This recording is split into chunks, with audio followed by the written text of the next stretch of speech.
Good afternoon, and welcome to the National League of Cities Hours of Opportunity, Insights from Cities' Efforts to Build Citywide After-School Systems audio conference. I will now turn the call over to your host, Ms. Lane Russell. Thank you, Barbara. And good afternoon, everyone around the country, and welcome to NLC's webinar, Hours of Opportunity, Insights from Cities' Efforts to Build Citywide After-School Systems. This is Lane Russell, and I'm an associate here on Afterschool at the National League of Cities. We're thrilled to have a large audience with us today for this webinar, and we have a wonderful group of speakers to talk about the findings from 3 forthcoming reports commissioned by the Wallace Foundation and produced by RAND Education, titled Hours of Opportunity. Since 2003, the Wallace Foundation has supported efforts in 5 cities to really develop coordinated systems of out-of-school time learning. These reports that are coming out in October are going to provide a great overview and analysis of how these cities have improved coordination and expanded delivery of high-quality out-of-school time programs. Today, we're joined by a distinguished panel of experts who will provide a closer look at how these cities have built and sustained strong citywide after-school systems. We're going to spend some time today hearing from these speakers as well, and who will include speakers from some of the cities themselves. And then at about 3:15, we'll open it up for audience questions and answers. So you'll have a chance anytime during the hour and a half to send your questions to Michael Cartman at KARPMAN@NLC.org, and we'll try to include them in the discussion. So without any more wait, I want to introduce you to our great panel and have them say hello so you'll be able to recognize their voice during the call. Today we have Nancy Devine, Director of Communities at the Wallace Foundation with us. Hello, everyone. Thanks, Nancy. And we appreciate you being with us today. We also have Jennifer Sloan-McCombs, Policy Researcher with RAND Education. Good afternoon. Hi, Jennifer. And we have Chris Smith, the Executive Director of Boston Afterschool and Beyond in Boston, Massachusetts. Hi, everyone. Good to be with you. Thanks for joining us, Chris. And last but not least, we have James Cheshire, who's the Director of the Chicago Out-of-School Time Project in the Department of Family and Support Services in the city of Chicago, Illinois. Hi, Lane. Hi, Jim. And as I mentioned earlier, Nancy Devine is with us, and we're thrilled to have her participation on this webinar. And Nancy, if you would, say a few words to our audience about Wallace's investment and interest in building citywide out-of-school time systems. Sure. Thank you, Lane. And good afternoon again to everyone. And I guess good morning to you folks on the West Coast. It's wonderful to be here today welcoming you to hear a sneak preview of a set of new research studies by the RAND Corporation that will be released next month. As you'll hear, the studies provide hard evidence that when cities work to coordinate and support after-school and out-of-school time services, there are real payoffs for kids. And this is what we're really excited about. You're going to hear, as Lane said, from Jen McCombs. She's one of the lead researchers from RAND. And you'll hear the compelling stories of 2 leaders, Jim Cheshire from Chicago and Chris Smith from Boston, who helped pioneer system-building efforts in their cities. Their stories are about how data, leadership, and a focus on quality and participation can come together with real results. So it's going to be really, really interesting to hear from Jennifer about what the studies, the findings of the study tells us, and then actually hear some stories about the work on the ground from these 2 cities. We supported this work because we wanted to test the idea of a citywide systemic or a coordinated approach to improving opportunities for more kids to be engaged in productive activities when they're not in school, and to help us understand that if it could be done, what are the lessons that we can take away for just what it would take to do that. And our hope is that this study which captures the experiences of the 5 cities that we worked with, helps you make progress where you live. At Wallace, we're going to continue to look for ways to encourage more cities to begin to put in place the building blocks of OST systems, and we'll continue to work with the National League of Cities, which has done so much in this area already to help us to do that. We'll be developing guides and other tools that we hope will be helpful to many of you on this call. This is really exciting for us because when we started this work, we knew that within cities, out-of-school time programs and the leaders in the field of after-school programs and out-of-school time and summer programs were really very disconnected. So this whole idea of testing a system, and it's been a number of years now. It's been about 6 years that we've been watching this work. So the fruit that we gain from this research is going to be really, really beneficial to us. I hope you'll agree that these studies provide important information for building systems to help support kids when they're not in school, and that you'll visit our website at wallacefoundation.org. Download the RAND studies. They're going to be out by the end of the month, so they'll be posted then, as well as a number of other studies that we think will be helpful in your efforts to build systems, citywide systems. So again, thank you for joining us on this call, and I'm looking forward, as well as the rest of you, to hearing from our speakers today and to getting your thoughts and your questions so that we get a sense of what folks are thinking about out there in the field. So thank you. Thank you, Nancy. And I'm with you. I'm really excited to hear more from our speakers, and I think the investment that the Wallace Foundation has made into these cities really has had a significant impact on their work, and I think the lessons that we all can learn from these cities can really be applied in cities large or small across the country, and I think it's going to be great regardless of city size, and these lessons really are going to impact cities across the country.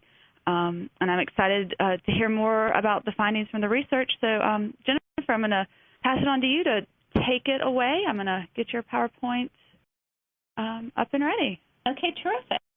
So while that's going on, I'll just sort of briefly start. Oh, great. But I think you still have controlling. I think. Okay, great. Excellent. Thank you very much.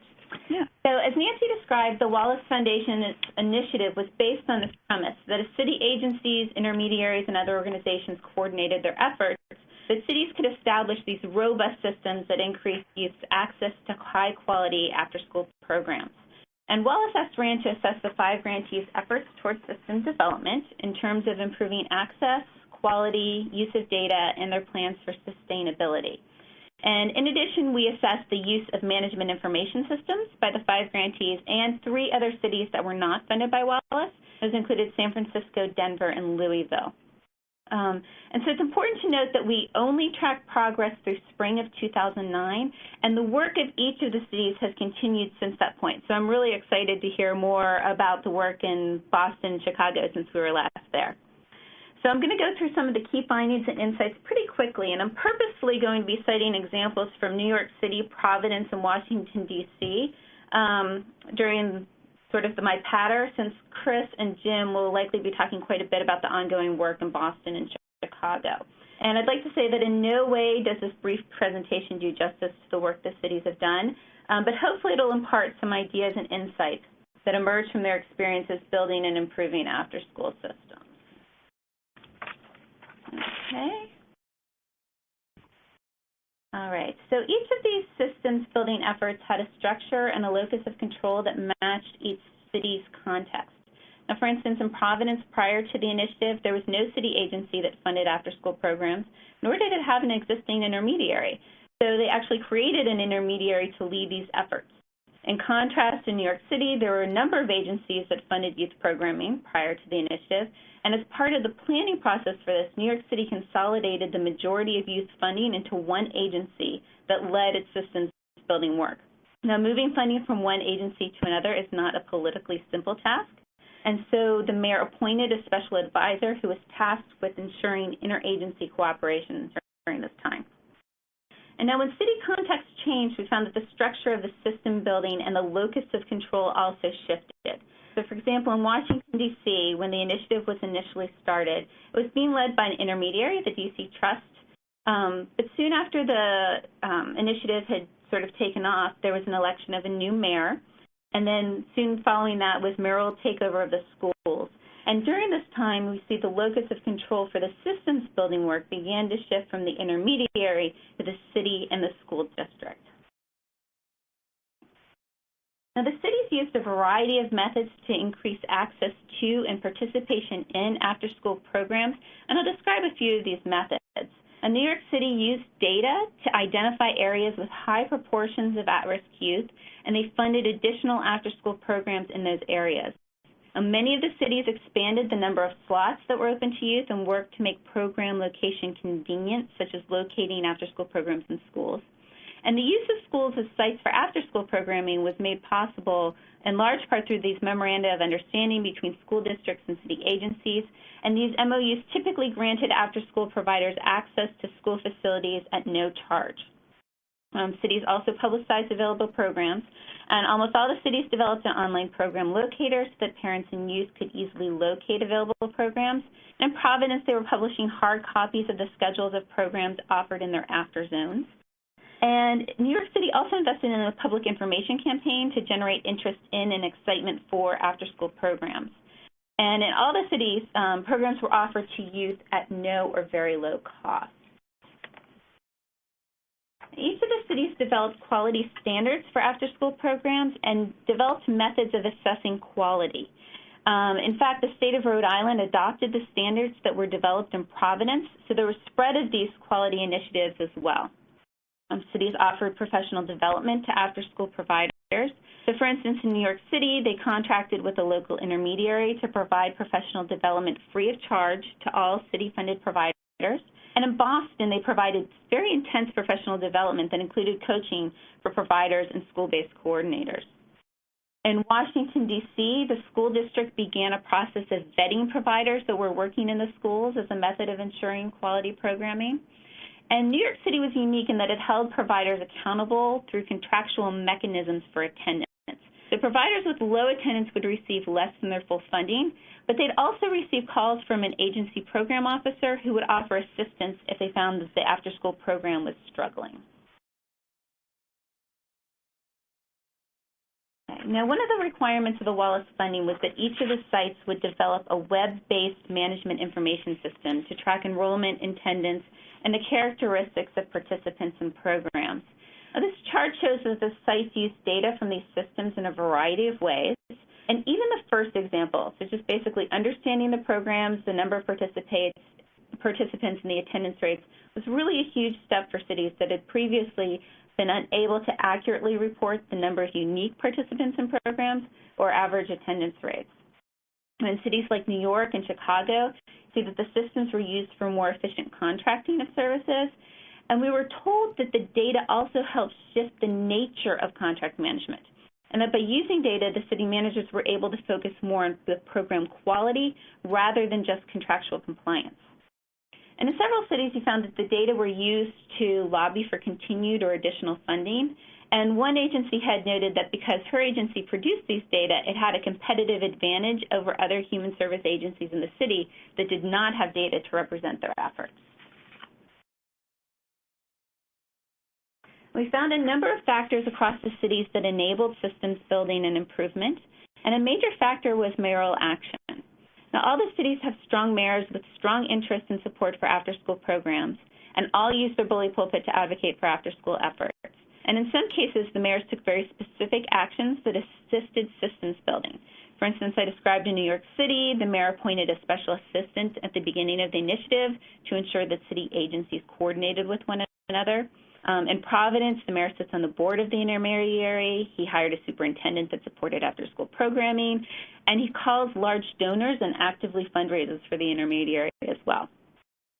A variety of coordination mechanisms support systems building, and I already described the MOUs between school districts and city agencies. And other mechanisms include things like sharing data across the agencies and organizations, forming interagency committees, and using the planning period that the cities were given to organize a variety of city leaders and stakeholders to create a shared vision of the work. And respondents described other enablers, such as the Wallace Funding, which clearly assisted the cities in developing management information systems, new standards, and coordinating mechanisms. In cities where transportation was not an issue, or in Providence where transportation was offered, it was considered a key factor that increased enrollment and attendance. And cities use existing assets such as their intermediaries, providers, funders, and advocates to help propel their work forward. And finally, when programs were offered in schools, ensuring superintendent and principal buy-in was key.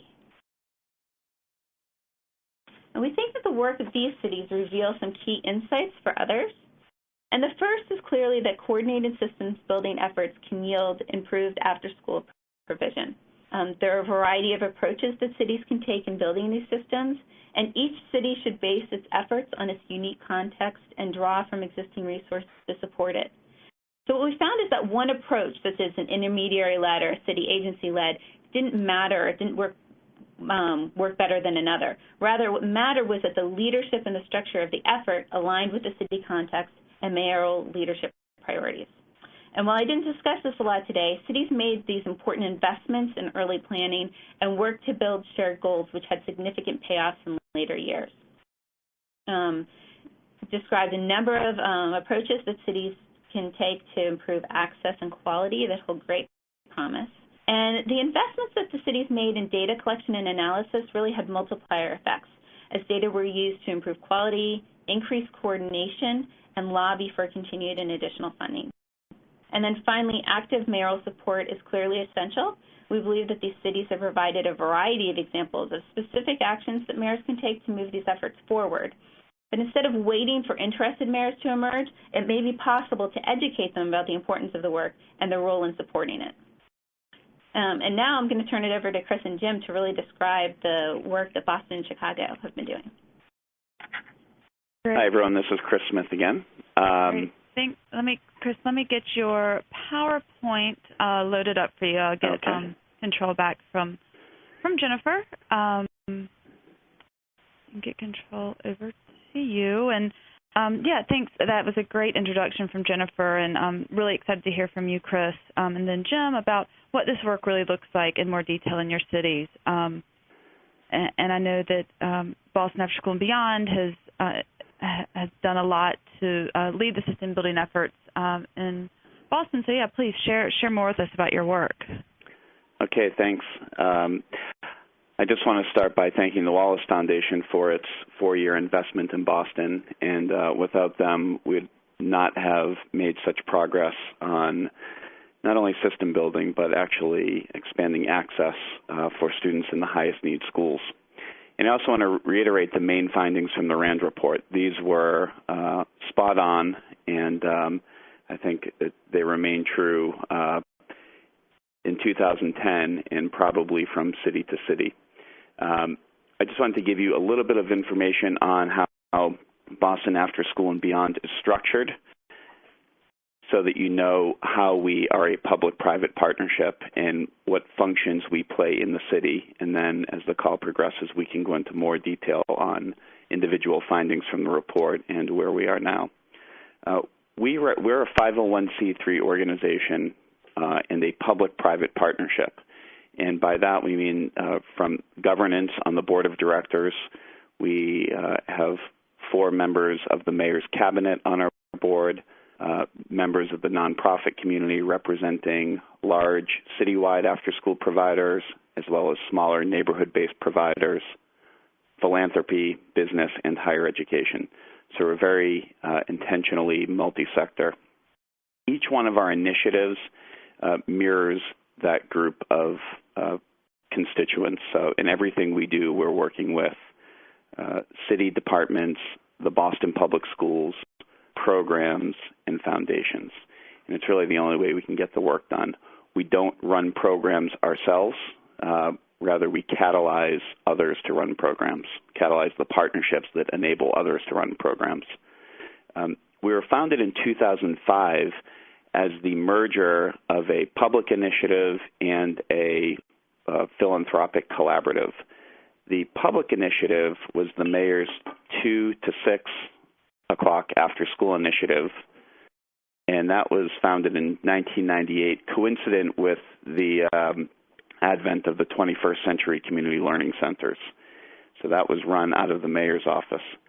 3 years later, a group of funders came together through a collaboration called the Afterschool for All Partnership, and they raised upwards of $25 to $30 million to invest in the network of after-school programs, including school-based, community-based, those run by faith-based organizations. In 2004-2005, the mayor and philanthropic leaders came together to create Boston After School and Beyond in order to carry out certain functions going forward so that the victories of the first 10 years of investment would be sustained. And by our estimates, we doubled participation in after-school programs from the beginning of from 2000 to about 2007. And our latest estimate was that 53% of the kids in Boston public schools participate in after-school programs. Now, just about every single school in the city boasts an after-school program. This was not a given 10 years ago when just a handful did. And the Wallace investment, which is documented in the RAND report, allowed us to structure after-school programs in 10 high-need schools, expanding access for 1,000 students. And I have to say that the major accomplishment of that grant is that each of those schools now has a sustainable lead after-school partner that will continue in those schools going forward. So I think I'll stop there and not get into too many more specifics. Let Jim talk, and then we can go back to some of the key elements of of our function as an intermediary. Great, thanks, Chris. And Jim, yeah, I'm going to get your sides up, and I think that, Chris, your introduction sort of to what Boston is doing is really, it really highlights what Jennifer was saying about the importance of mayoral leadership. And I think, Jim, we're going to head over to Jim Cheshire from Chicago, who really is just another great example of the really good work that's happening, and will be highlighted in the RAND report. I think, Jim, you should be all set up with your PowerPoint now. Excellent. Thank you, Lane. And I just wanted to say thanks to Nancy, especially just for being, since the beginning and since my first days coming into this post, being a great thought partner beyond just being the principal funder of our work since the beginning. It's been a great run for us. And Jennifer, also for the good research that you've done, and of course Lane and the folks at NLC. So I think much similar to how Chris actually laid the groundwork, to try to use the short piece of time here just to give the folks on the phone a sense of who we are, and then we can go into a little bit more detail as we progress. So we're the Chicago Out of School Time Project, as you can see, and moving forward to the next slide, if I can work this. Yeah. Simply put, the mission and vision of the partnership is to increase the access, reach, and quality of all out-of-school time programming in Chicago. So this is captured in an actual document that stands as the MOU of that partnership. And key to that fact, more than anything, is that, as you'll see, the 5 organizations that comprise the partnership have, since the beginning, taken on the scope of a larger universe than their programs represent. So the sort of fundamental belief is that all kids in the city should have access to quality programming, and that we should continually expand our partnership to make that so. So who are we? It is truly a broad partnership. We're 5 organizations, principally. After School Matters, which is Mrs. Daly's spearheaded program. A lot of folks, I'm sure, are aware of it as a teen-focused apprenticeship program. the Chicago Department of Family and Support Services, where we are in fact housed, which represents about 220 community-based organizations throughout Chicago's 77 community areas that provide direct, very diverse after-school programming. The Chicago Park District, which is literally so large that it is in and of itself, in fact, a legal separate jurisdiction. And if they wanted to, they could tax. So significant with buildings and facilities and programs throughout, again, every community area, as is with our remaining two partners, Chicago Public Library and no small fifth organization and partner in the Chicago Public School System. So collectively, this is a significant chunk of the overall capital S system that represents this, I hate to use the term because I think it's a limited analogy, but the marketplace for after-school programming. We know there's a lot of private sources, but this is a significant anchor of that universe and represents, as we see here, more than $125 million annually. And thanks to our work, the data system work, and Wallace's investments, we can actually now say that we know, in fact, how many kids that represents. It's more than 200,000 annually from last year, and similar to Boston, that represents about 50% of the total youth population, 6 to 19. So we've been functioning as a more or less an initiative since 2006, continuing each year to deepen our work. I'd say kind of a simple way to conceive of who we are, I think, is and how we function is not all that, again, dissimilar from Chris's programming. We're really a group that has both the sort of the foot in the private sector and a foot in the public sector. So we've been really able to move quickly at a pace that the government institutions that we're supporting to deliver the after-school programming, we ourselves do the support. They are, in fact, doing the funding of the programming and the operations of the programs. Has been a significant benefit and something of high value to them as organizations. And then for the community partners and others, it's been a significant added win to have a neutral voice that has the weight on policy of a public institution given our relationships and the oversight. So basic premise is that with coordinated information and support, we are getting out a product which is knowledge, service to support knowledge creation, and from that knowledge creation in the workforce, we ultimately expect to see and believe that has a direct relationship to increase positive youth outcomes. So the three major elements of our work that I'm sure we'll get into a little bit later on, again, pretty similar to some of the other cities, was our focus on a citywide after-school program and participant data system. And as I said, that represents 200,000 youth. It also represents more than 1,000 sites across the 5 partners, and at any given time, typically more than 28,000 unique activities available. And beyond the data system, which now I have to say we're very happy to say is, in fact, we got around protecting FERPA rights of the Chicago Public School System and responsibilities, and we've been able to burn a hole through that's protected that allows us to link school day data with our out-of-school time universe, for instance, allowing us to see where the 200,000 youth are in the school day and what's happening for them in school with grades, test scores, and what's happening for them when they're not in school. Critical opportunity. And the other 2 major areas of work are our program improvement technical assistance services based on the YPQA tool set that I'm sure some of you are familiar with through the David P. Weichert Center.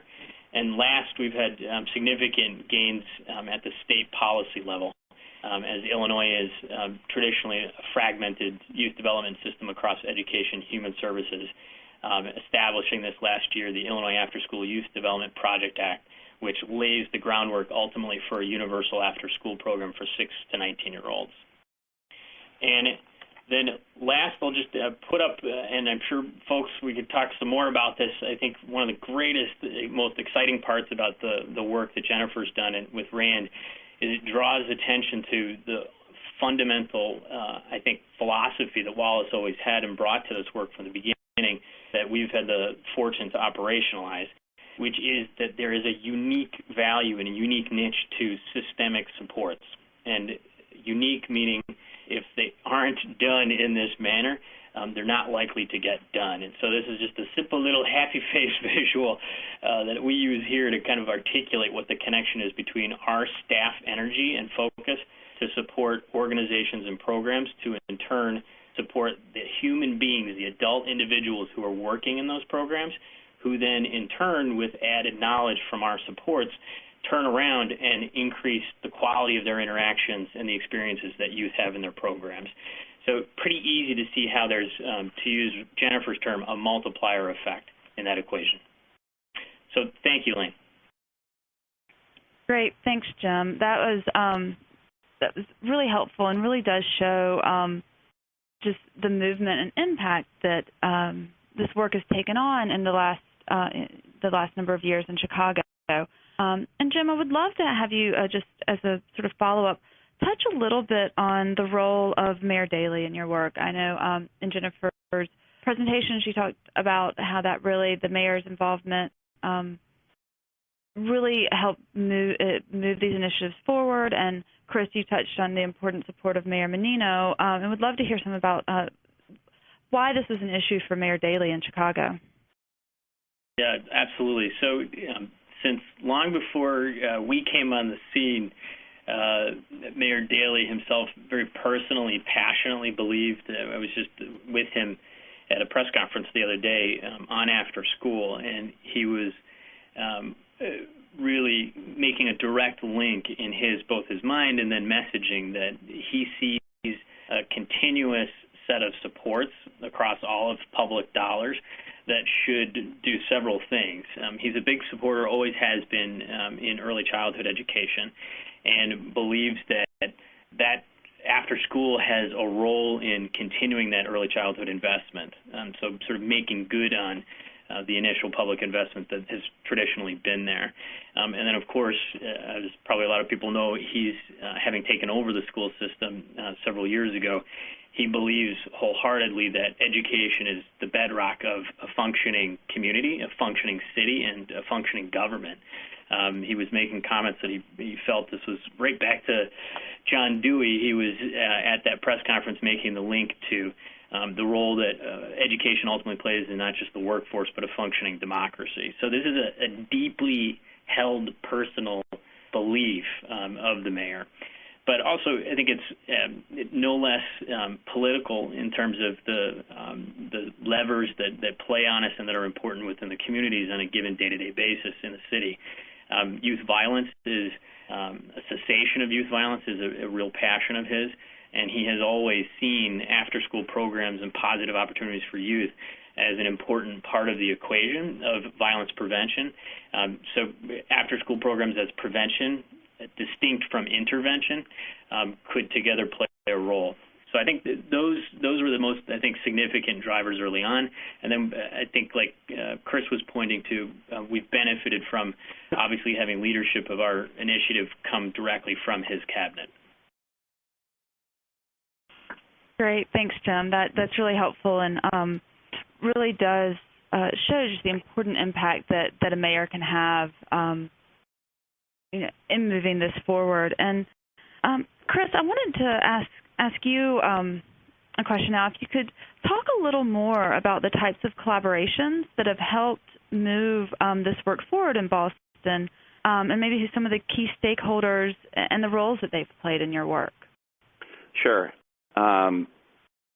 As I mentioned earlier, everything we do involves those four sets of partners: city agencies, primarily the Boston Public Schools, program providers, and philanthropy.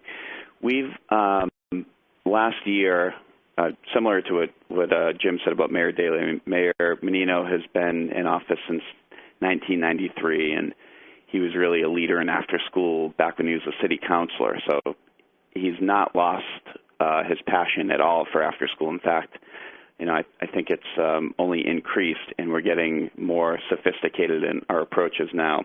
But last year, he launched something called the Partnership Council through us, which is a regular convening of those groups to address, we're only a city of 100,000 youth, about 60,000 in the Boston Public Schools.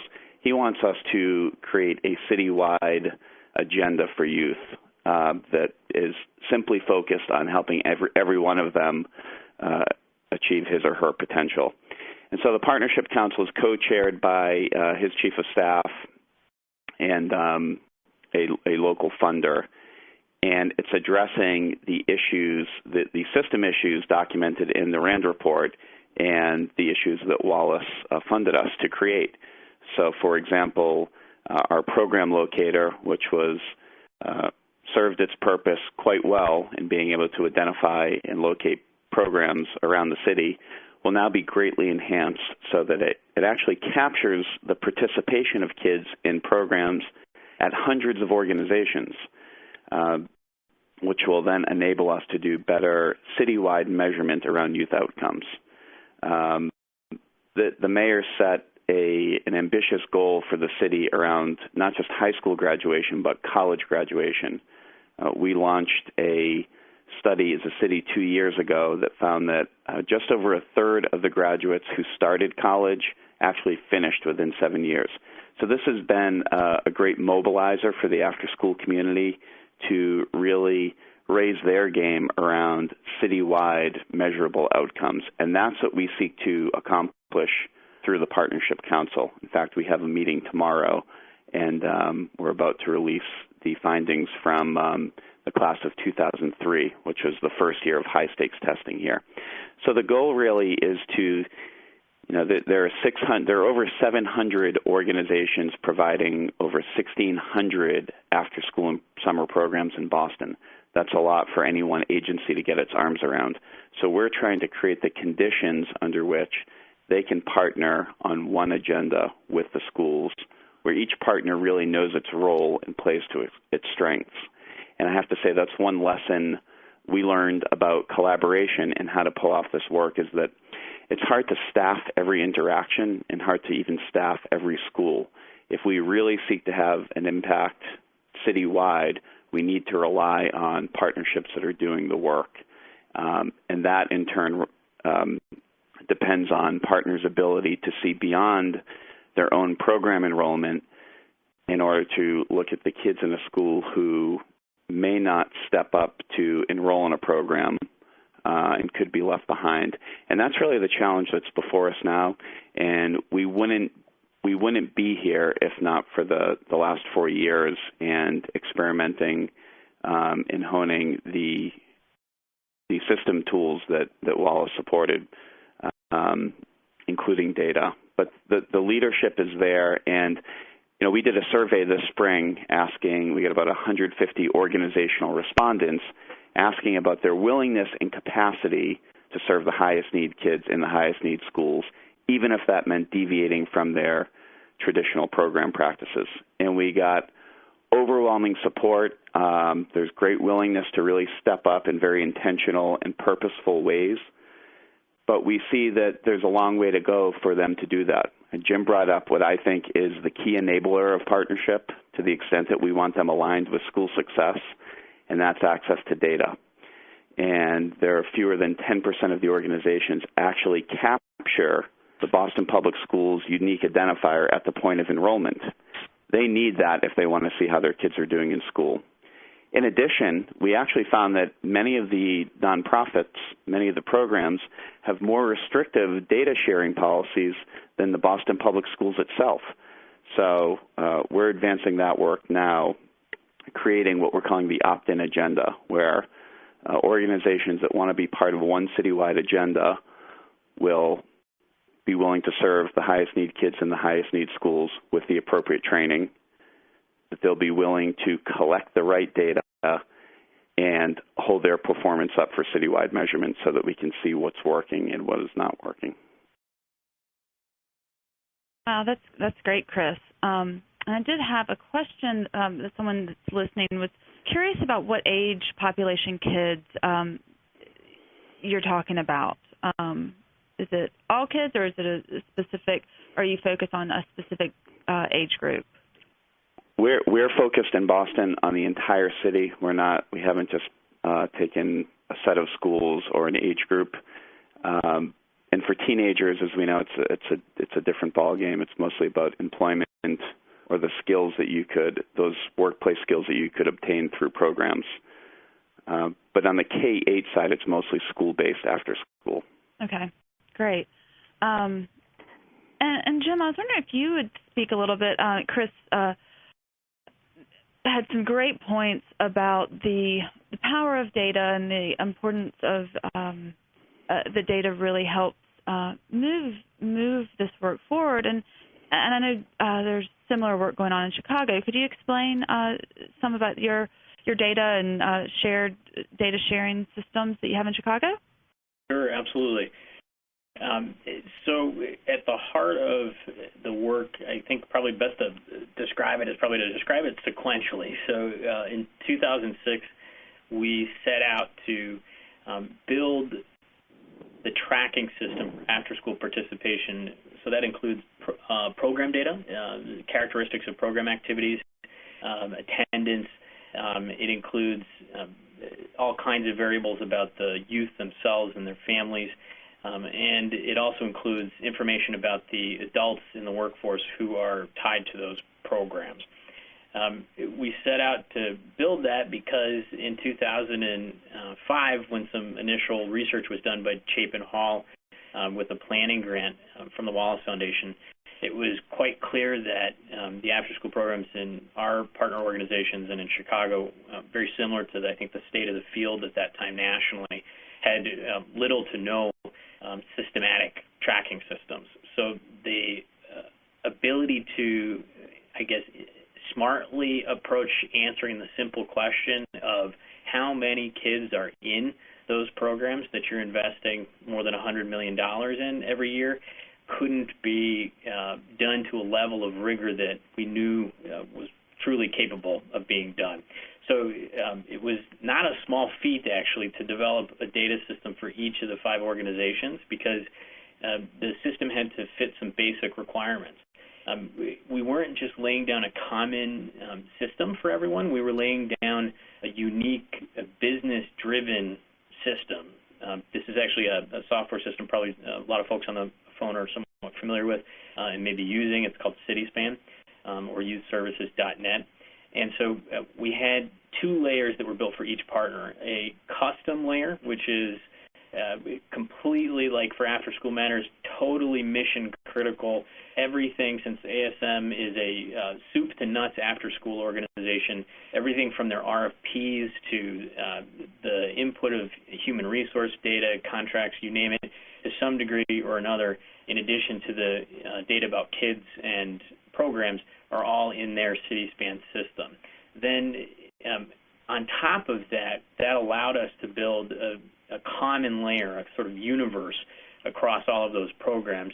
And we wanted to try to tackle the problem that Chris pointed to, which is that unique identifier.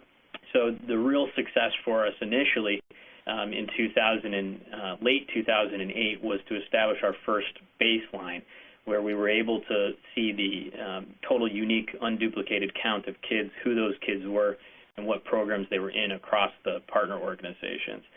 And then most recently and most significantly for us, the development of the link to the school day data. We're just opening the doors to this. We just got our first data down from the public school system, and we're linking it and looking at just technical issues of getting that up and going. But it was a 2-year process to figure it out with the administration, actually starting with Arnie Duncan before he went to D.C. saying, make it so. And, of course, saying make it so is one part of the solving the problem. The other part is figuring out how to appease the lawyers on their concerns around FERPA. Jim, that's a great point. I think a lot of cities are really grappling with this, with that issue of how to share city and school data. And actually have a question from someone in Seattle on examples of how programs are assessing school data in school district data systems. So would love if you have any specifics on how in your planning, how sort of key lessons that maybe others can take, and then Chris, you as well, sort of how in Boston you're sharing data with the school district, or how the school district's sharing data with you. Sure. So I'll just briefly say then CPS, the Chicago Public School System, has, with their instance of Cityspan, have used it to internally link to their own school day database to look at their after-school programs and look at their the youth school day grades, test scores, you name it, anything that they've got in their school day data. They have this last year gone through the process of cutting across those and doing crosstabs and taking a look at the trends that they see. And it is none of it is released data, but I can say I think it's safe to say that they've been really pleased to see the initial preliminary results that they're seeing. To really make the case in these tough budgetary times, where I know everybody on the call can relate, to make the case for how after school aligns to and at the very least supports the school day agenda is powerful. So that's one example. And then in the future, we hope the data sharing agreement actually does in fact allow for us to share school day aggregate data. I should be very clear, this is all aggregate linked data, to be made available to the 200-plus community-based providers in their programs so that they, within Cityspan, would be able to press a button and have access to school day linked data for their programs and not have to collect all of that extra information on their own. And similarly in Boston, we custom built a database for partners in our 10 schools funded through this initiative. And with that and the appropriate permissions, they actually got access to individual student data through this interface, so it's linked directly to the Boston Public Schools database. But we found that to have the impact we seek, we need to go far beyond that. So we're drawing the lessons from that database as we reinvigorate our program locator. We're using a competitor of Cityspan, actually, and Focus,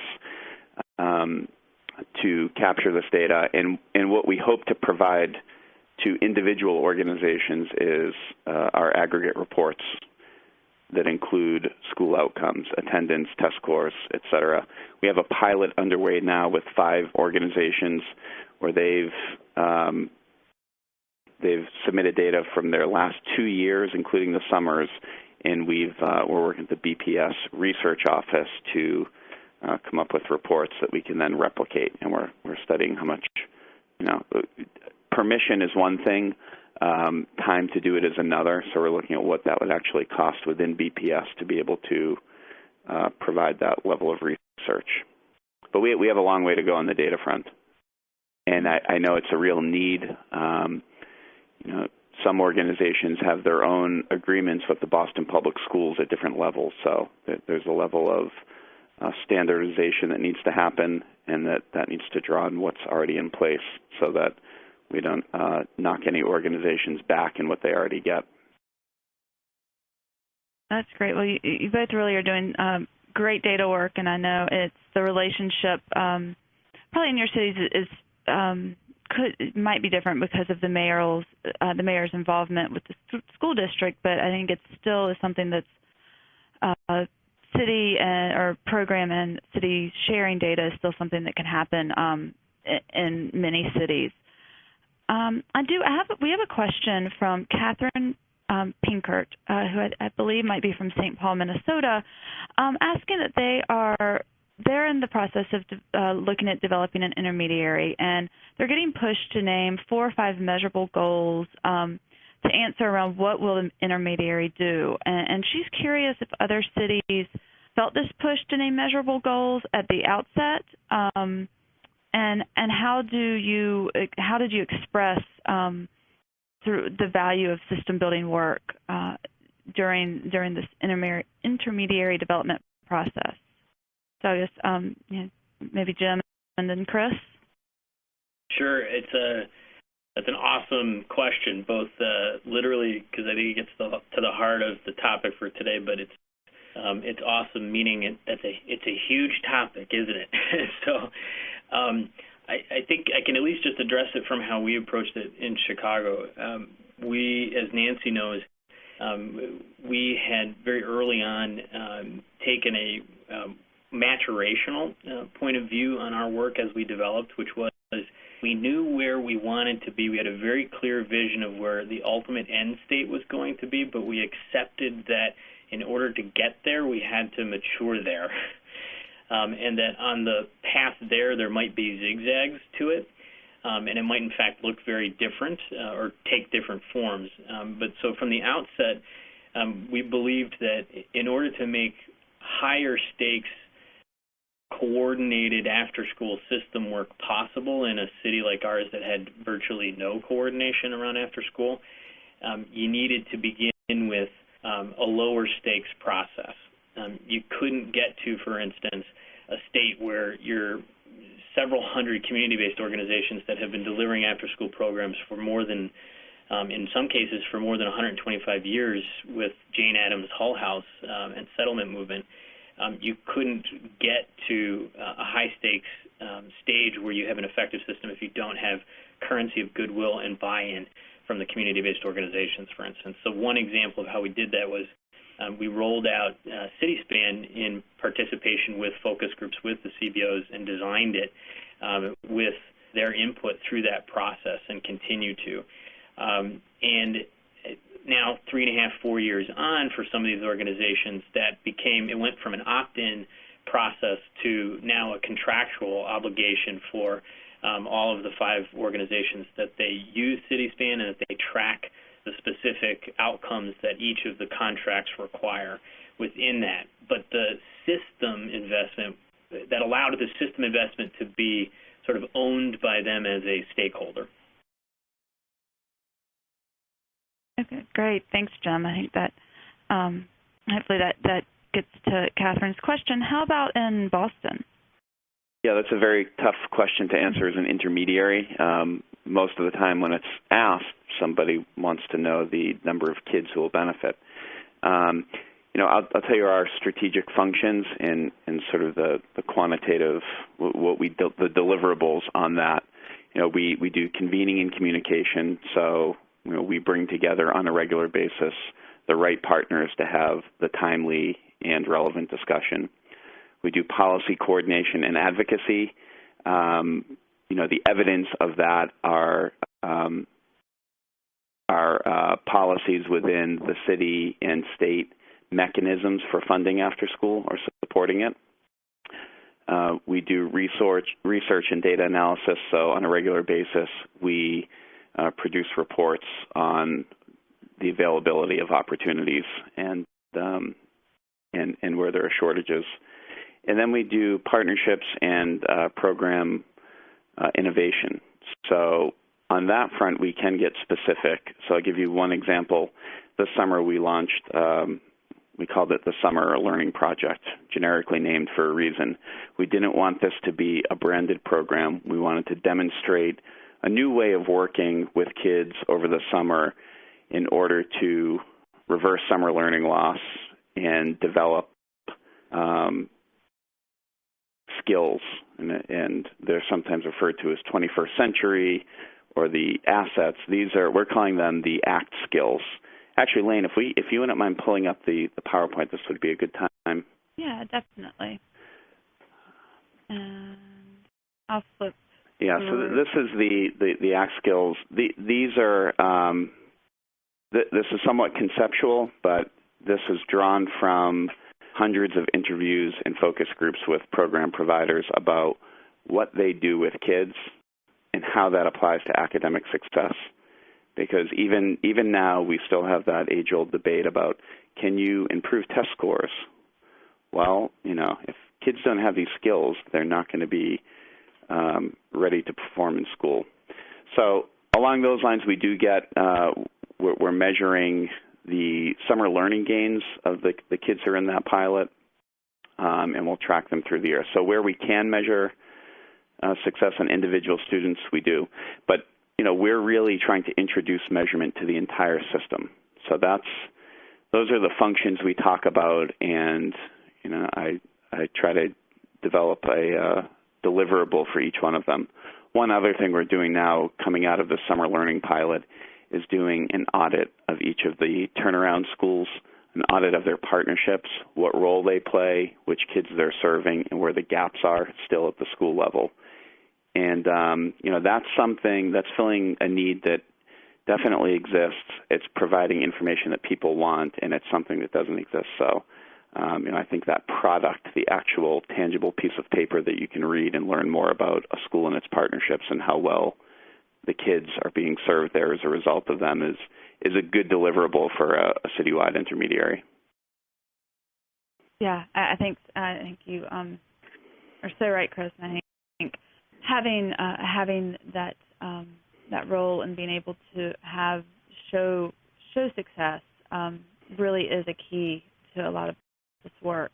I think just looking at the clock, I think this is a good time. I'm going to ask Barbara, our operator, to now let those listening know how they could ask questions.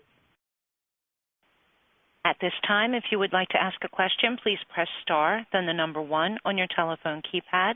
To withdraw your question, press the pound key. We will pause just a moment for the Q&A roster.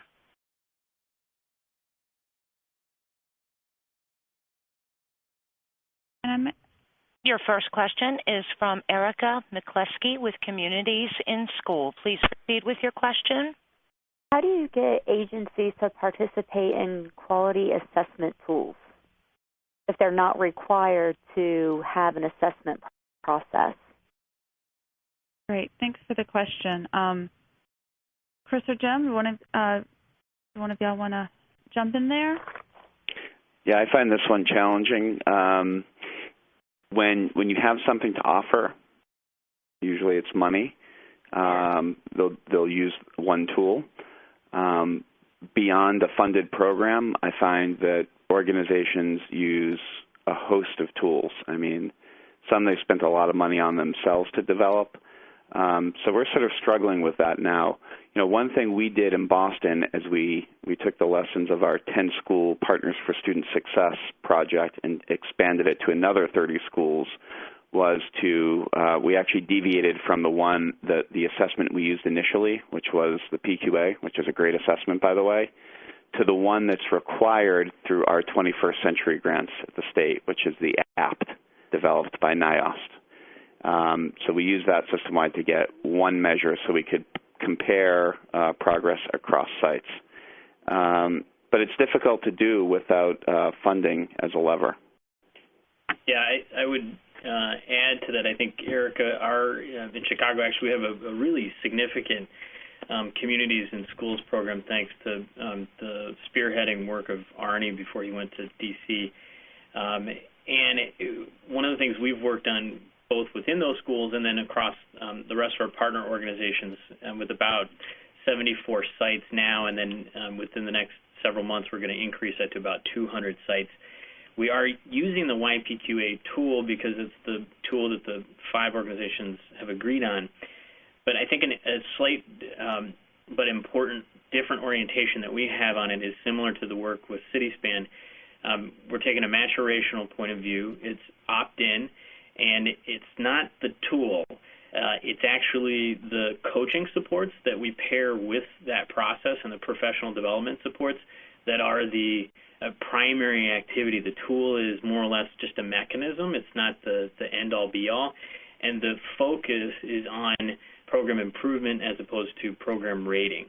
So the orientation of all the language, the activities, the relationships between our staff and our consultants and the program staff is entirely focused on the individual goals of that program within the context of that school and that set of relationships that they have. So it's a very self-driven process, albeit a standardized one.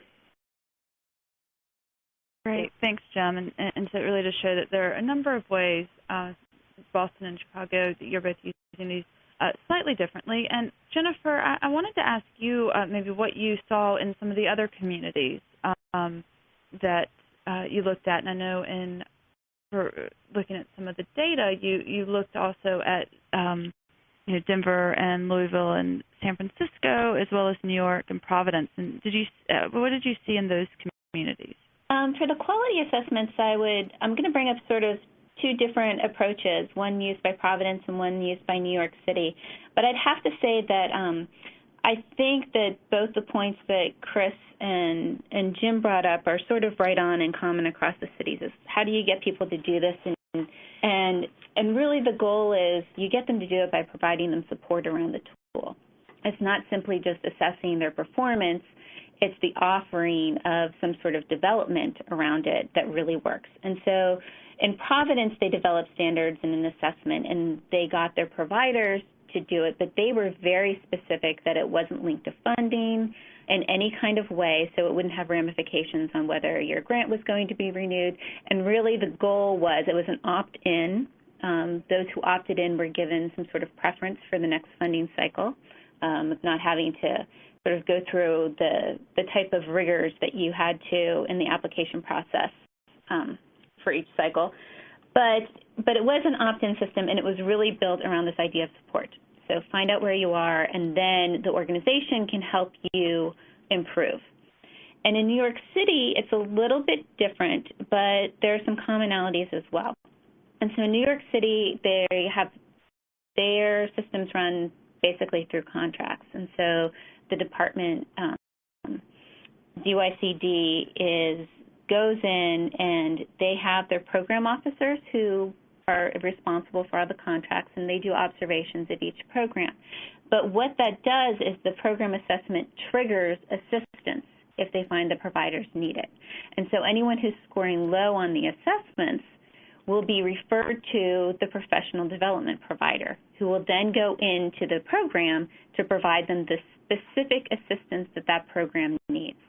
And so I think that sort of the common theme here is this idea of it not being necessarily completely punitive, but really being presented to providers as a tool that they can use to really improve themselves for program improvement.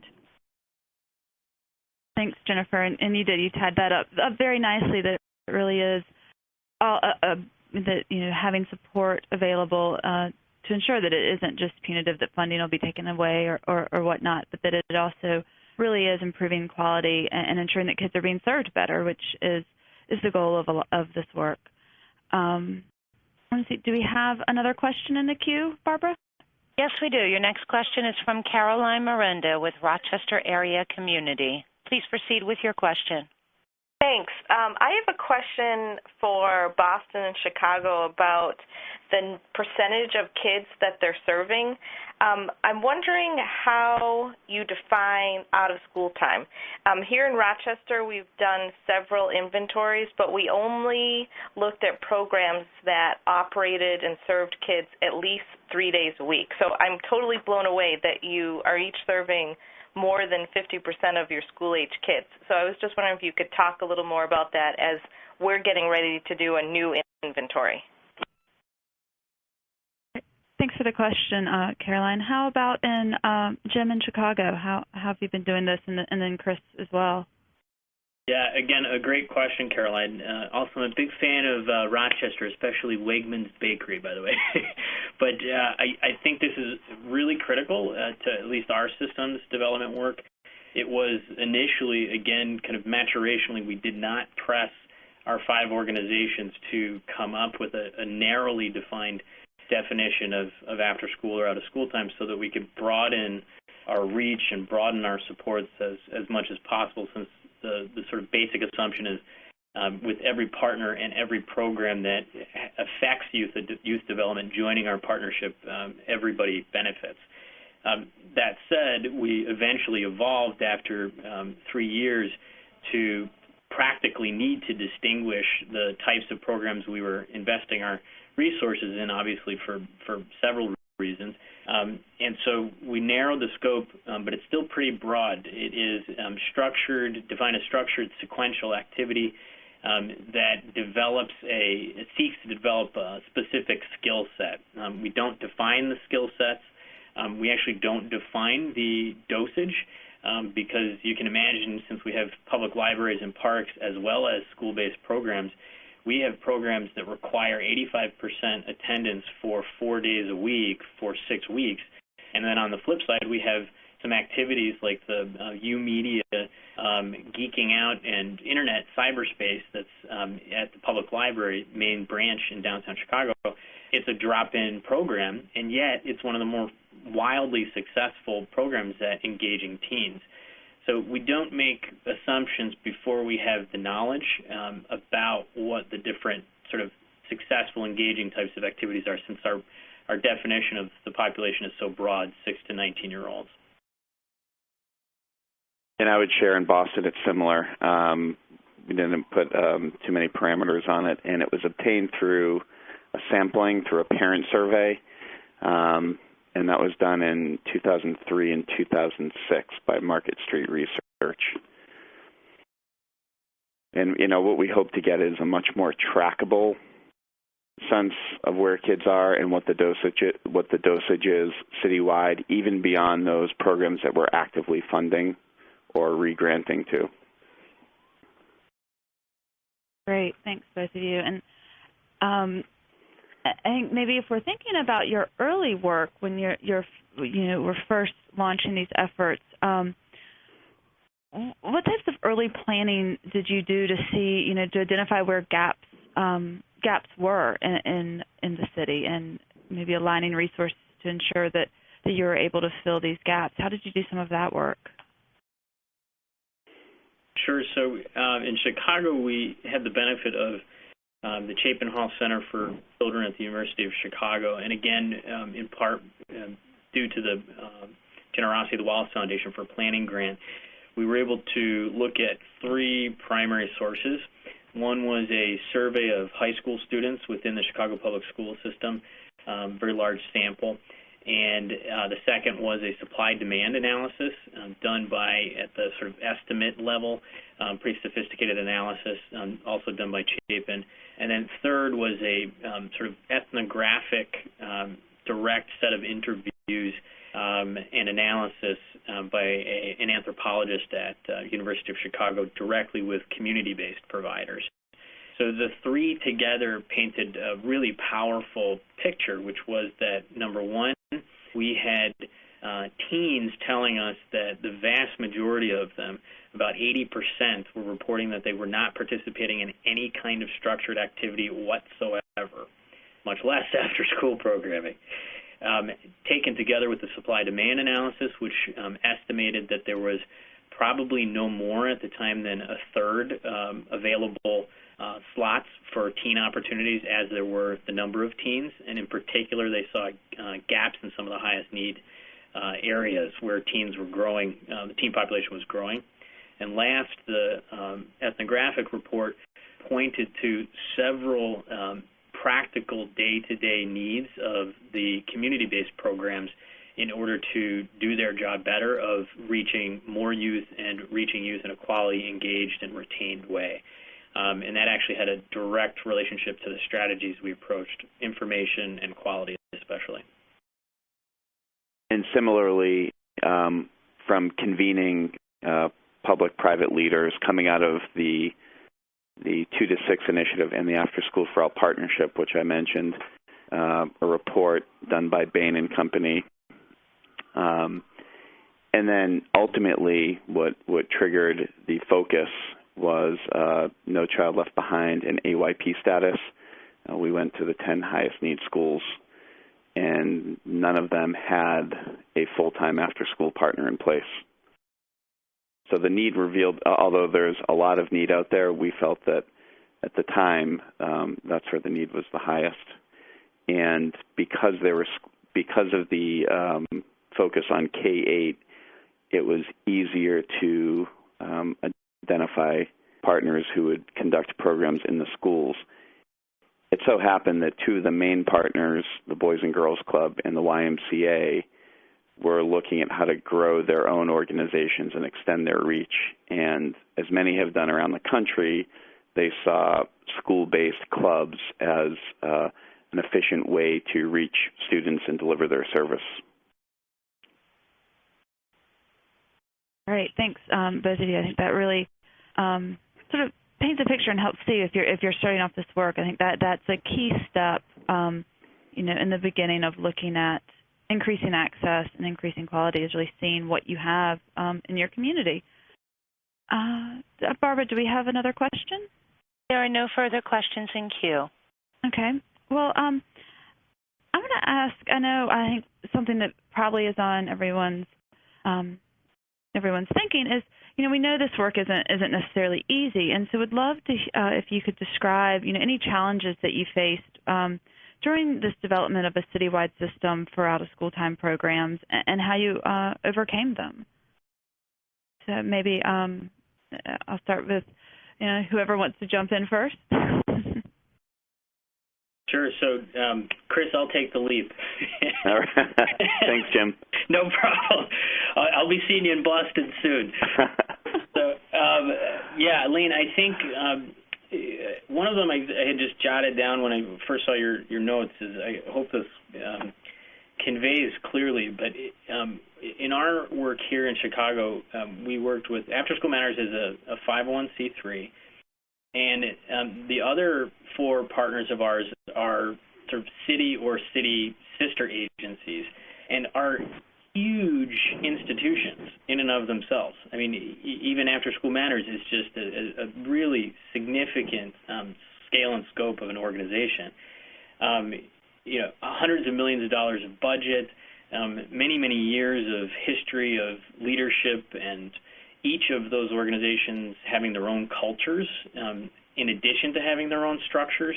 And both the cultures and the structures of those organizations were so fundamentally and are so fundamentally entangled in how the services that are funded by and run by those organizations ultimately connect to the youth when it comes down to the individual adults who are tied to those organizations. And so we have had naturally to address and navigate the sort of waters of each of those five organizations as very, very distinct environments, almost as distinct as cities can be, and then at the same time really try to build relationships across them. And so I think, not to oversimplify it, but I think one really significant challenge for us from a system perspective was just the momentum and complexity of institutions themselves. There's a book title, I'm blanking on the author's name, but it's a great title called The Slow Pace of Fast Change that has very aptly described, I think, a lot of our work. And then the other two things I'll just quickly say have been challenges. No doubt the budget environment, which we thought was going to be a greater challenge to our specific work than, frankly, it has been. It's been a greater challenge for the programs we support, but somewhat of an upside to that has been it has forced our services to really sharpen their benefit to the programs and the administrations of the five organizations that fund these programs in these tough times, and really clearly then get to my other challenge, which is to articulate the specific niche value add of system investment, which, again, thank God for the reports that are coming out. And I would say, in Boston, it's a manageable city in terms of size. It has a strong mayor system of government, an appointed school committee. The challenge here is, we're said to have more nonprofits per capita than any other city, and some of them are now national. We're the home of City Year, Citizen Schools. We're also where Mass 2020 got its start with the extended learning time schools. So there are lots of interests and ideas, and a challenge in the past and still is we realize that we have the luxury of coming in and looking at the entire system. The players in that system are worried about funding their base operations. So there's constant pressure to provide something that will actually help them. Where funding is so scarce, that can't always be the answer. So, one major lesson we've learned in our convening work is that there has to be individual benefit to collective action. Organizations will go so far in participating in a citywide system that is somewhat standardized, even as they develop their own practices and methods and refine them, and some of which are proprietary. So it's really a matter of aligning them, finding the sweet spot where their interests meet the city's need. And without money, that work takes a lot more sophistication and knowledge. But that's definitely an ongoing challenge. The other one, I think, is sometimes the answers get reduced to one thing, such as a program quality assessment or a database or a staff person who does X, Y, and Z. And in reality, I think the work is a lot messier than that, and it's hard to reduce it to one singular solution. And that presents a communication challenge. How do you really convey the complexity of the work in a way that's simple enough to understand and take action on? Mm-hmm.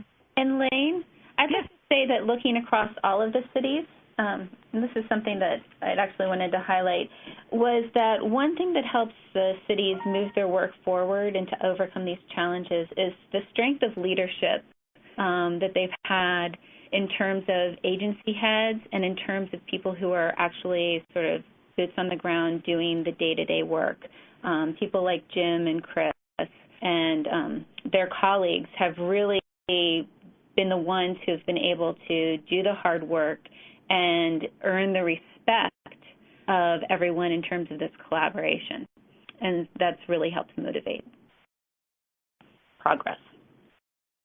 Thanks, Jennifer. It really is a great point, that in these cities that are having great progress around this work, having a strong staff to staff the intermediary and really be able to focus on this work has a huge impact. And I know a lot of cities are probably slightly jealous that that Chicago and Boston and New York and Providence have dedicated staff for this work, which is another good point and that really helps sustain the work here. And clearly cities are facing tough budget scenarios and city leadership changes. I know, Jim, you're going to know about this well soon with the Mayor Daley announcing that he's not going to run for mayor again. So I would love to hear some about each of your sustainability plans for the future and how you plans to keep funding these initiatives and administration changes.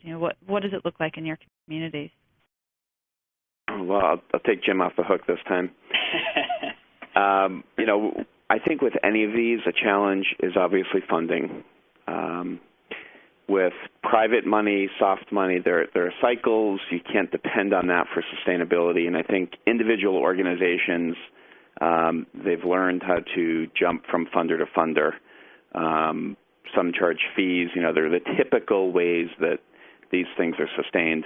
What we're trying to do is to have a citywide plan where the needs of the students are clear and the roles that the partners play to address those needs are also clear, so that mass of 700 organizations providing services after school and during the summer is able to segment itself so that schools and the school district and funders have an informed understanding of the strengths that each of those organizations brings to the table. And back to the earlier point about individual benefit and collective action, all of these organizations are willing to be in the central database, but they want to be able to distinguish themselves within that based on their strengths. So those are the conditions we're trying to create here, and our job is to keep that visible and keep this notion of partnership and youth development and programs on the table in the education discussion in a meaningful way and not as an afterthought or a nice to have. Yeah, and I agree with all of that that Chris has said, and I think to contextualize it from where we are in Chicago, we are ourselves not a independent 501c3 entity as Boston Afterschool and Beyond is.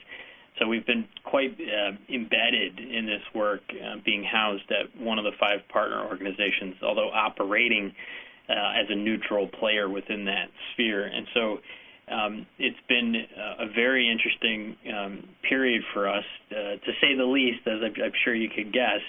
But it's also, with the mayor's announcement, it has been a really a clarifying opportunity for our 5 organizations. I can tell you we met literally a few days after the announcement, and we have a sort of a convening group that it's called the leadership group, which is a sort of deputy level leaders of the 5 organizations that roll up the sleeves and get the work done.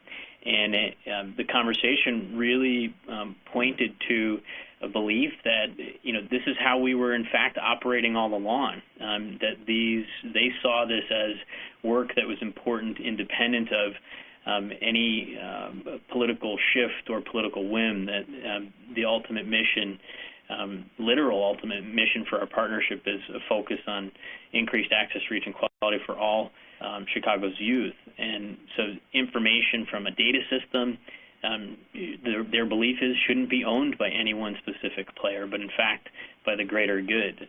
Same with the technical assistance and program quality supports.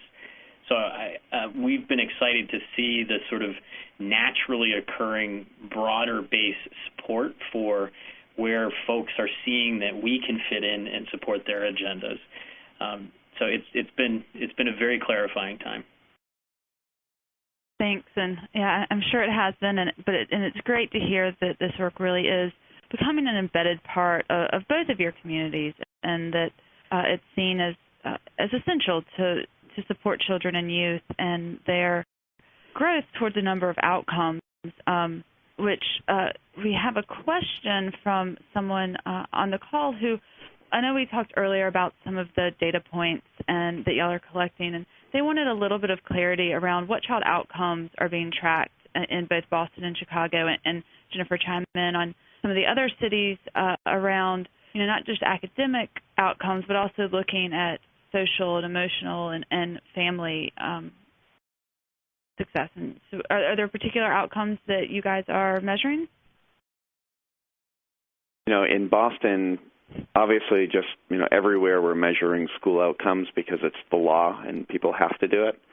In pockets, programs are measuring youth outcomes through tools such as the SAO, and program outcomes through various tools. But that's really happening in pockets. Our work is focusing on getting programs and schools to look at the same outcomes even as they deliver very different services.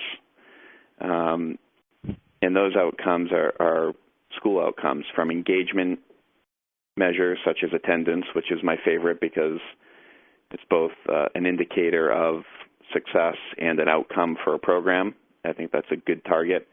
To success on academic outcomes, which schools are being held accountable for in students in very real ways.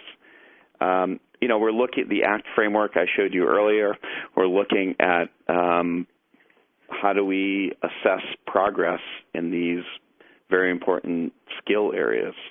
And we may end up where I think Chicago is on the program quality assessments, that there may not be one tool that everyone uses. That just may not be realistic ultimately.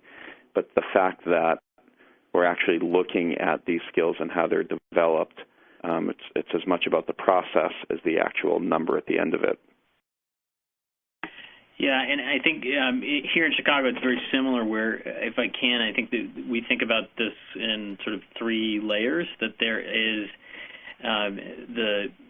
certainly the youth outcome, and kind of zooming out is the programmatic outcomes, and then zooming out even further are the systemic outcomes. And you can argue that the systemic and programmatic outcomes, things like aggregate citywide attendance and program retention, these are the types of variables that Liz Reisner at Policy Study Associates and the Collaborative for Building After-School Systems have pointed to, and that we have available to us, can give you a sense of what the type of participation is like. But you can argue that I think those 2 things are, our belief is those are outputs, not outcomes, and that ultimately those outputs link to the youth outcomes. To date, we do not ourselves track the individual youth outcomes as a system initiative. However, our partners themselves have a variety of different specific outcomes that, as Chris said, certainly the school-based programs are required by federal law for 21st Century and others to report that information. But I would say on the whole, in the sort of after-school universe, and I know this is not dissimilar nationally, is that we've got a whole host of a variety of programmatic outcomes and fewer youth outcomes. And I think that stands as an opportunity for us as a field collectively and as a workforce to get out in front of the outcome discussion we're trying to hear and really define for the field what are the proper ways, proper I suppose is a limited word, but what are the helpful and assistive ways that we can define outcomes so that it doesn't get defined for us. Great. Thank you both. That's I think that definitely gets to the question that Kathleen had sent in to me, and both I think of those. I think Jim, you made a good point. Collective outcomes and individual outcomes are really important. And we're coming up on the end of our time, and so I want to give each of the speakers a minute to say, or maybe less than a minute, to say some final thoughts, advice, maybe key lessons that you've learned through your work that you could offer for our listeners. So maybe I'll see Nancy. I don't know if there's any final thoughts you want to leave. Pardon me, Ms. Russell. Yes. You do have another question that has come into queue. Okay, yeah, we'll take that question quickly and then go to final thoughts. Okay, it's from Erica McCleskey with Communities in School. Please proceed with your question. Okay, thank you. Oh, thank you for taking my question. And actually, I have a couple, so I guess to make it quick, is there a way we can get people's contact information so we can ask direct questions either via phone or email so we don't take up any more time? Yeah, I'll put up my, I've put up now my contact information with my email and phone number. And if you have any final questions, if you want to email them to me, I can pass them along to our speakers and, either connect you with them or get answers to your questions for any of the questions we didn't get to. Okay, great, because as we were talking, I was listing quite a few more, so I'd rather just shoot you that email if that's okay. I'm sure other people might appreciate that, so they could hear the last comments from the two guest speakers. Great. Thanks, Erica. And definitely, my email is up. It's russell@nlc.org, and definitely can connect you with the speakers. Okay, thank you. Thank you. So I think we'll go now and hear final thoughts, and that last goes for anyone. You should see on your screen my email address at russell@nlc.org, and happy to follow up on any additional questions you have. So we'll go now and hear some final thoughts from our speakers. I don't know. I'll open up again to see if Nancy, do you have any final thoughts? Yeah, I would just say that I would encourage people to go to our website, as I said, wallacefoundation.org. The things that you've heard Chris and Jim talk about, if you'll notice, there's some real consistency across the things that they say are important, and of course what Jennifer has outlined in the RAND study. And if you go to our website, there are a number of publications that really speak to the things that they talked about, and those are things like resources. We have a cost study on our website. There's information on quality. There is also a publication that lays out what we think are the most important elements based on what we've seen at our sites, and it's wonderful to see that that's also consistent with what the RAND's in-depth study has really revealed. So I just want to, my last comment would be to encourage folks to go to our website. There's a wealth of knowledge that's outlined there under out-of-school time or under the heading of communities. Great. Thanks, Nancy. And Chris, final thoughts? Yeah, again, I'm just trying to think of where we'd be now if the Wallace Foundation had not invested in these out-of-school time systems and RAND had not documented it. I think the parting thought is that as you've heard, there are similarities, but there are lots of differences too, and each city is different, and that for us it makes sense to keep a vision alive that doesn't get bogged down in too many details that could alienate other willing participants in this system. And that vision for us is really bridging the mandatory school day, however long it is, even if it's extended, with what's really the voluntary learning day for kids and their parents, and also bridging the school year with the summer. There's no reason we can't make more intentional connections for kids from the school year into summer programs. And finally, just to reference something that Jim said well, is to have a few good goals and really invite flexibility and implementation of programs, but consistency and evaluation. Great. Thanks, Chris. I think you got it all right, and so appreciate that. And Chris, Jim, how about for you?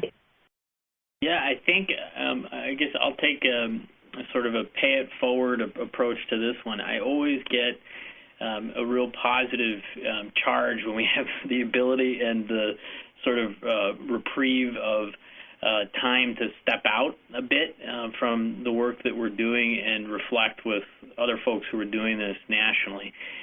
This is some of the most important work that can be done in our cities and in our communities today. If there is ever a moment when you think that your thought about system work and the value of systems isn't making a difference, I urge you to do whatever you can that day to get out and go to a program and see how you already are making a difference. We owe it to the field, we owe it to our kids to articulate this message. Thank you. Thanks, Jim. I think that's a great way to sum it up, and I really do, and hopefully your passion for this work is definitely evident. And Jennifer, I just want to see if give you an opportunity to say some final words as well. Sure. I completely concur with everything that was said today. The benefits of after-school programming for children and youth are significant. They provide them supplementary activities that they wouldn't receive during the school day. They provide safe havens, caring adults, and engaging activities. And the work that these cities have done to really bolster the community of providers and access to programs is truly remarkable and sort of sets a standard for the field. So it's a number of examples of ways that cities can go about this. There's not one magical method to doing it, except creating a keen vision and having leadership around it. And so we'd really encourage other cities to consider what actions they can take within the confines of their specific environments, and just reiterate that small steps forward can really add up over time to significant improvements for underserved children. Great. Thanks, Jennifer. And you really did. I think you just summed up the call for me, and so I appreciate that since we are running right about at time to end. And do thank all of you for joining us. This has been, I think, very useful for folks on the line, and being able to share your stories and what successes you have made and just the steps that you've taken to get to where you are today really is great lessons for other communities. And as I said earlier, I think large or small size cities, you can really grasp onto some of the lessons and the work you've done, and it really is a model for what other cities can do to make systemic change in their own communities. And so thank you for sharing your stories with us. And I do, before we hang up, I want just to make a few important announcements from NLC. One, I just want to follow up on what Nancy Devine said earlier, that these RAND reports will be released in mid-October, and NLC plans to, we have the participants from the webinar that joined the webinar today will have your email addresses, and we plan to send an email out separately just to you to make sure that you know when that publication has been released. And we're really excited to be able to partner with the Wallace Foundation to share that with you. And it also will be on the Wallace Foundation's website, as Nancy mentioned. We also would like to let everyone know that this coming at the end of November, NLC, again, will be hosting its annual Congress of Cities in Denver. And on Friday, December 2nd, we're holding an Afterschool Policy Advisors Network luncheon meeting. And we would love for you to encourage your mayors and council members to attend. during this meeting, we do plan to share additional information about these RAND reports, and it's also an opportunity for mayors and council members to really connect with one another. But we're excited to be able to again, face-to-face, talk about these findings again once the reports have been released. And if you have questions about that, again, my email address is russell@nlc.org. And I just want to close out by thanking Nancy, Jennifer, Chris, and Jim for participating in the discussion. And thanks to all of you listeners for joining us on this call. I want to thank again the Wallace Foundation for their support of the YF Institute's after-school initiatives. And we do hope that you all will join us for future webinars and audio conferences. And we look forward to your continued involvement with the National League of Cities and its Institute for Youth Education and Families. So thank you all so much, and we will make these PowerPoints available if the speakers don't mind, and we will also have a recording of this PowerPoint, a recording of the webinar available on NLC's website in just a few weeks. So thank you all again, and have a great afternoon.